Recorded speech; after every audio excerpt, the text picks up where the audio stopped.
उससे अलग रखा गया। इसका मतलब कि मजहबी बुनियाद पर यह तफरीका किया गया, और इसलिए जब धंधे की बुनियाद पर, उनकी सोशलॉजी की बुनियाद पर एक समान होना चाहिए था, तो इस तरीके का जो है नाइंसाफी क्यों गई, इसको लेकर सुप्रीम कोर्ट में मैटर गया। हमारे भाई अभी मैटर चल रहा है, मुझे लगता है कि शायद सुप्रीम कोर्ट से नोटिस जारी हुए यूनियन ऑफ इंडिया को, लेकिन जवाब नहीं आया। एक जमाने में माननीय मुकुल वासनिक साहब समझ कि अगर एक बात को सराहा जाए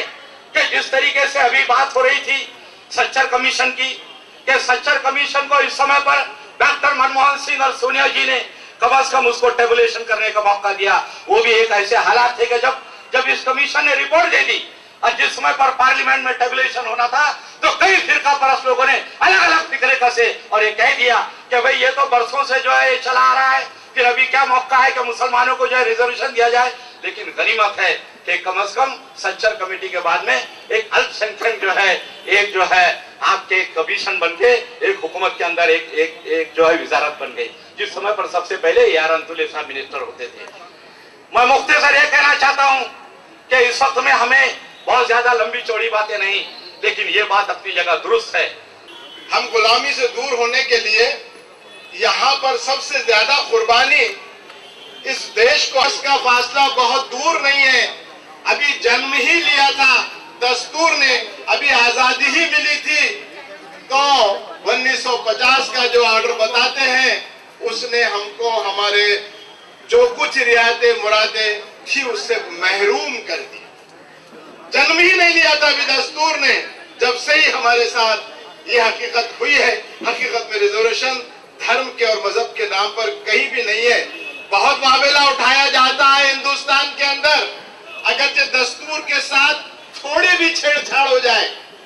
दस्तूर के साथ, कॉन्स्टिट्यूशन के साथ, हमारे उन लोग सब भाइयों को देखो तो कहते हैं इसका तो दस्तूर का गाभा ही खत्म हो गया, दस्तूर में अरे मगर जब मुसलमानों के साथ इसके साथ छेड़छाड़ हुई तो आज तक किसी ने भी इसके बारे में आवाज नहीं उठाई। एक वह शख्स है कपिल पाटिल जो एक जमाने से मुसलमानों के बेसिक प्रॉब्लम, बुनियादी मसाइल, मूल प्रश्न के लिए काम कर रहा है। कपिल पाटिल बहुत छोटी सी उम्र में 18 साल से हमारे साथ में, 18 साल के थे जब शौर 18, 19, 20, 21 से जब से ये बेसिक प्रॉब्लमों के मुसलमानों को उनके समझ में आई थी और वो आंदोलन कर रहे हैं और जी कर रहे हैं कि भाई ये हकीकत में है, इन्हें ये बिल्कुल अनकॉन्स्टिट्यूशनली है,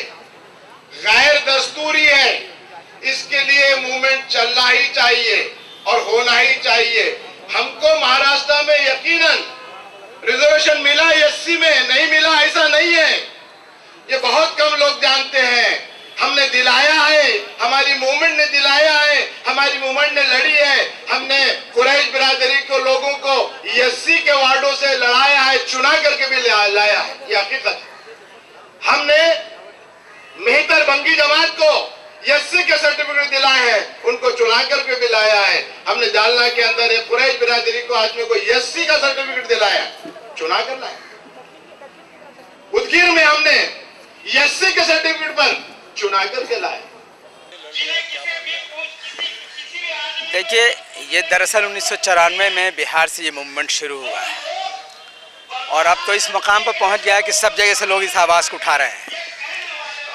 ये एक मामला आरक्षण का है,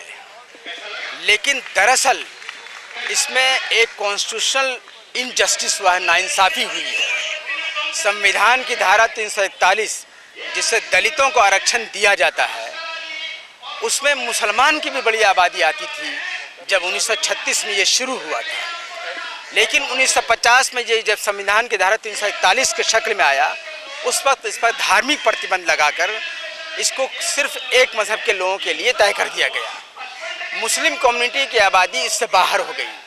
और यही कारण है कि आज मुसलमान दलितों से पीछे कहे जा रहे हैं, जैसा सच्चर कमेटी रिपोर्ट ने कहा है। अगर मरकजी सरकार को, जो हमेशा मुसलमानों को वोट के लिए तड़पती है, अगर उसको चाहिए कि मुसलमानों को वोट उसे मिले, तो उसको एक ही काम करना पड़ेगा कि संविधान की धारा 341 पर जो धार्मिक प्रतिबंध लगाया गया उसे हटाए और जिस तरह से सिखों और बुद्धिस्टों को उसने 341 के आरक्षण में लिया, उसी तरह से मुसलमानों को शामिल करे, ताकि आने वाले दिनों में आने वाली नस्ल की हालात सुधर सके और उन्हें उनकी भी एजुकेशनल, इकोनॉमिकल, सोशल और पॉलिटिकल हालत सुधरे और वो भी देश के मुख्य दायरे में आए, ये ज़रूरी है। देखिए, ये मुहिम अब तो बहुत ऊंचाई पर है। एक वक्त ये था कि जब हम लोग इसको शुरू किए थे तो मुस्लिम कम्युनिटी में बहुत कन्फ्यूज़न था और हम लोगों को उसका शिकार होना पड़ता था, शोषण का। लेकिन धीरे धीरे करके आज ये हालत है कि बिहार असेंबली से ये पास हुआ, फिर उत्तर प्रदेश असेंबली से ये पास हुआ, सच्चर कमेटी और रंगनाथ मिश्रा कमीशन में ये रिपोर्ट आई, सेंट्रल कैबिनेट के डिसीजन में ये आया, सुप्रीम कोर्ट इस पर सवाल केंद्र सरकार से कर रहा है। ये मामला आ चुके हैं और जिस तरह से ये प्रोग्राम आज महाराष्ट्र में हो रहा है, उसी तरह से अगर पूरे मुल्क में हो और केंद्र सरकार पर सियासी दबाव पड़े इस इशू के लिए, तो हम समझते हैं कि सरकार इसको हल करने में अब देर नहीं करेगा। शर्त है कि सिर्फ इस इशू पर दबाव देने के लिए लोग तैयार हो जाएं। सिर्फ मुसलमान ही नहीं, जो लोग सोशल जस्टिस में यकीन रखते हैं और जो समाजवादी आंदोलन से जुड़े हुए हैं, उन सबको इसमें लगना पड़ेगा। देखिए, हम लोग यही चाहते हैं कि पहले ये जो संवैधानिक नाइंसाफ़ी हुई है अल्पसंख्यक समाज के साथ, खास करके मुसलमानों की बड़ी आबादी के साथ, पहले हम लोग लड़ के इसको हक दिला दें, क्योंकि इसी तरह के नाइंसाफ़ी की वजह से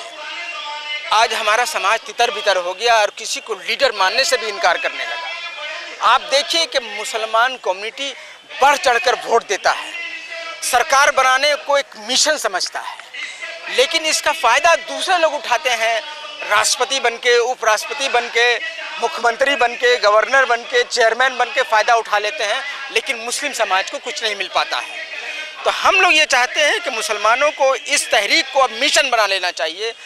और जब ये हक मिल जाएगा तो इसका कमीशन भी आवाम को मिलेगा और उसकी हालात में सुधार होंगे और वो देश के मुख्य धारे में उसी तरह से आएगा जैसे आज दलित समाज आया है और देश के बेहतर खिदमत करने वाले लाइन में आ जाएगा।